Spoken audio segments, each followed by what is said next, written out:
Hello everyone, it's the Hugger channel. And today, you are the title, it's the Halloween special. Wait, hold on. Before you say anything about why I haven't been uploading, which which is my bad, but I was waiting for this to make this video for a long time. So here we go.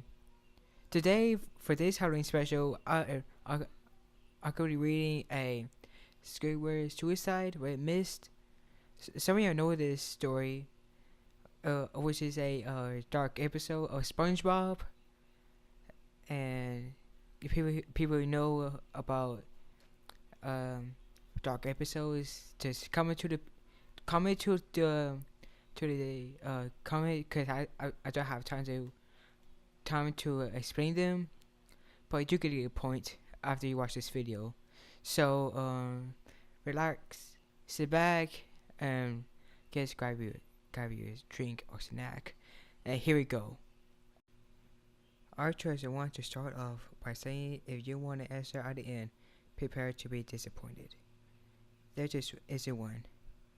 I was an intern at Nickelodeon Studios for the year of 2005 for my degree in animation. It was a pay, of course.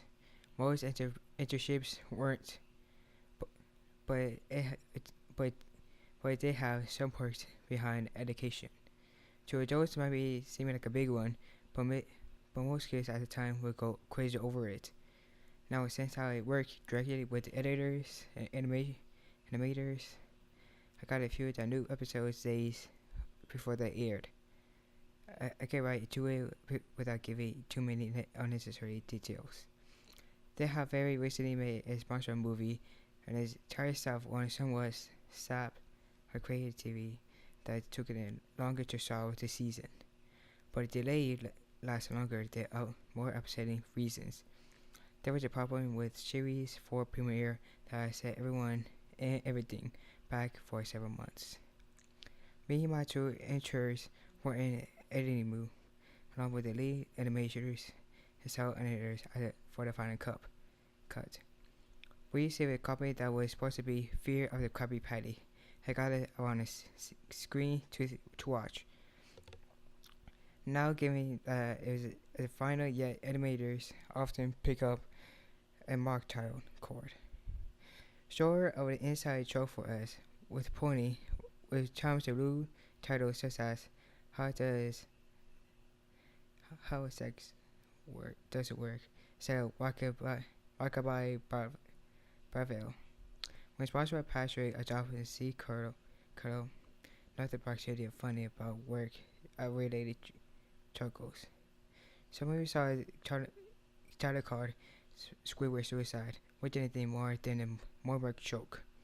One of the insurers does small throw laugh at it. A happy-go-lucky music plays as a normal.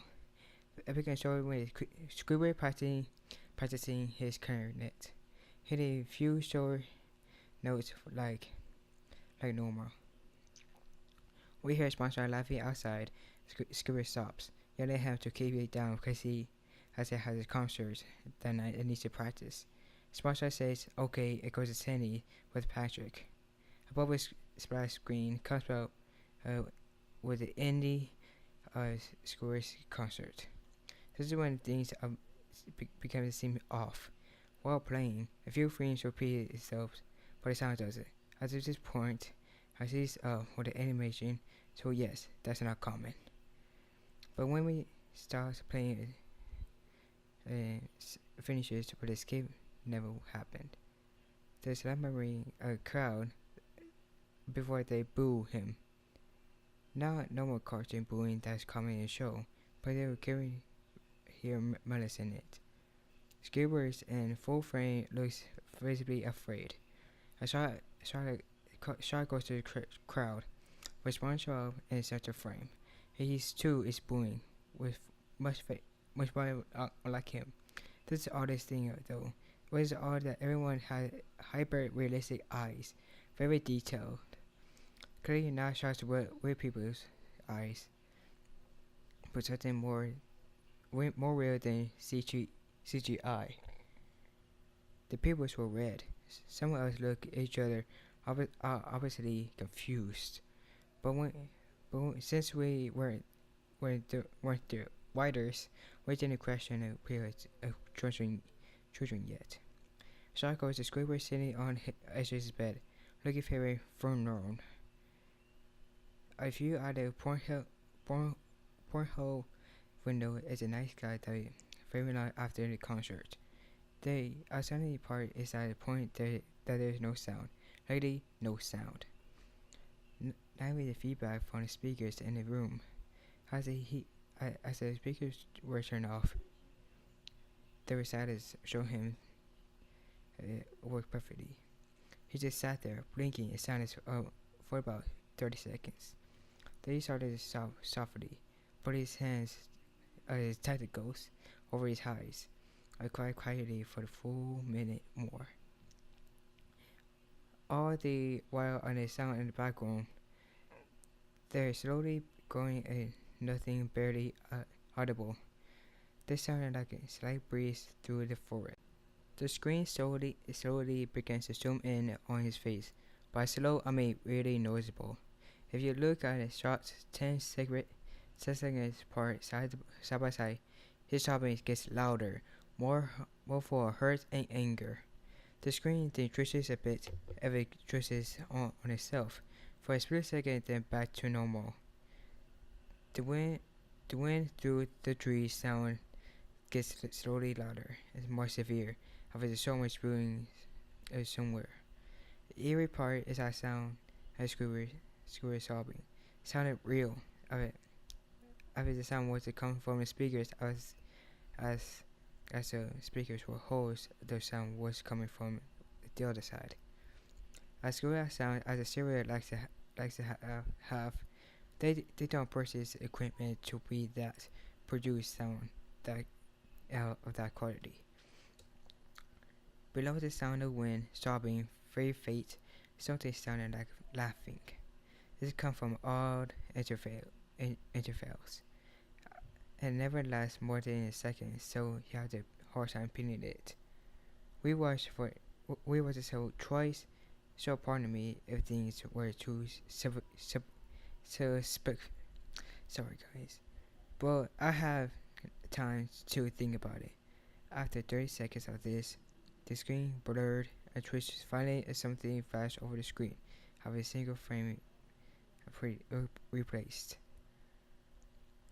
The lead animation editor paused to rewind frame by frame, which I was horrible. It was still photo of a dead child. He could have more than 6. The face was mega bloodied. One eye is hanging on his upturned face drop. He was naked down to his underwear. His stomach curly cut open. His itch was laying beside him. He was lying on his pavement that was probably a road. The most upsetting part was that there was a shadow of the photographer. There's no crime tape, no evidence tags or markers. The angle was completely off for the shot designed to be evidence. What seemed to be a photographer was a person responsible for the child's death. We were of course mortified, but pressed on, hoping that there was just a sick joke. The screen flipped back to Squidward, still sobbing louder than before, and half body frame. Now there was a period of the blood running down his face from his eyes. The blood was also done a hyper-realistic style.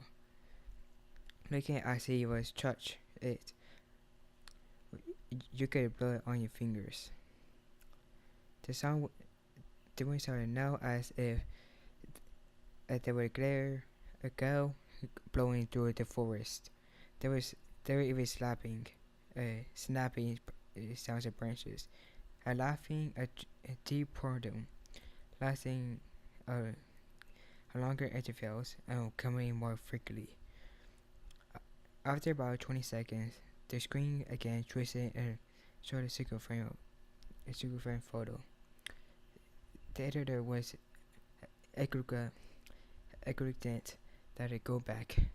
We all were, so we knew he had to do this time the photo was out what appeared to be a little girl. No older than the first show, she was laying on her stomach. Her purse is a pool of blood next to her. Her left eye was too pop, like it set her on her pants.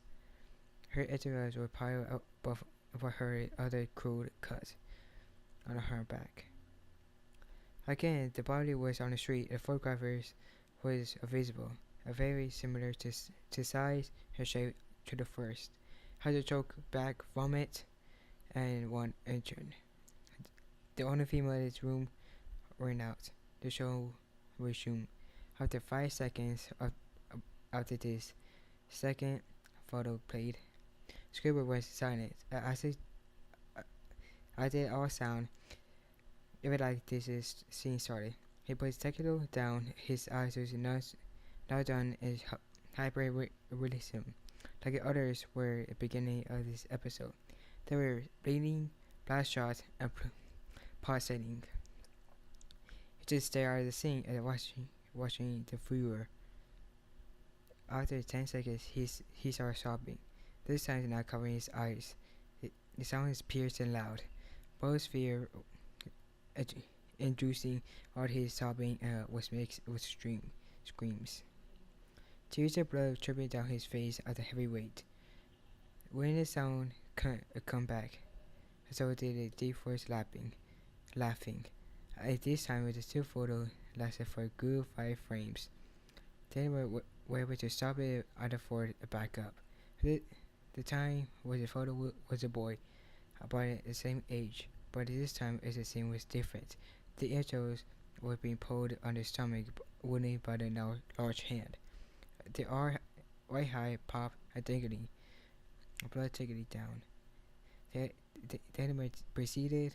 It was hard to believe, but this one was different, but we couldn't tell what. So we went on to next, same thing. We went back to the first play them quicker and I lost it. I vomit to the floor. The animator and sound editors grasped at the screen. The 5 frames were not, there were 5 different photos. They were played out at the frames of on the video. We saw a hand slowly lift to his guts. We saw the kid's eyes focusing at the 2 frames at the kid beginning to blink. The sound editor told us to stop. He wanted to call the creator to see this. Bracer Hellenberg. Within 15 minutes, he was confused as to why he called countdown here. So the editor just continued the episode. Once a few frames were shown, all screaming, all sound began to stop.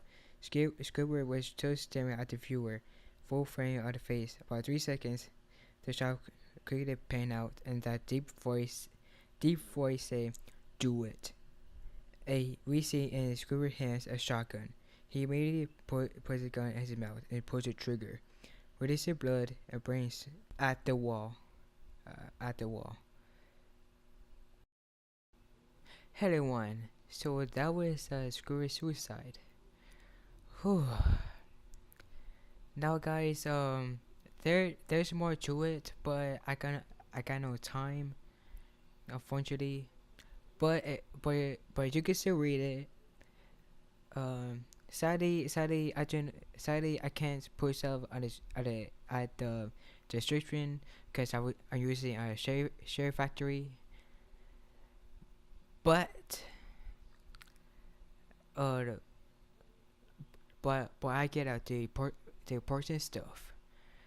So guys, wow guys, is that scary? Yeah, for me, reading it. Sorry guys, for me, reading it, uh, uh, I have to like have to, I have to like look behind me because I was so scared reading this. But guys, I went to do this like 2 months ago. I was planning for this.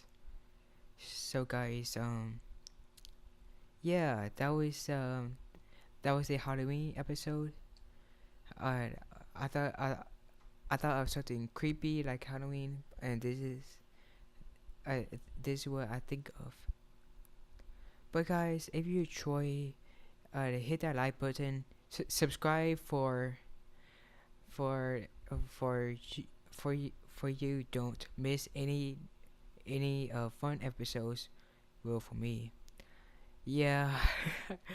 uh, so guys, like and subscribe. So man, I couldn't speak today. Like and subscribe, and I will see you in the next video. Goodbye.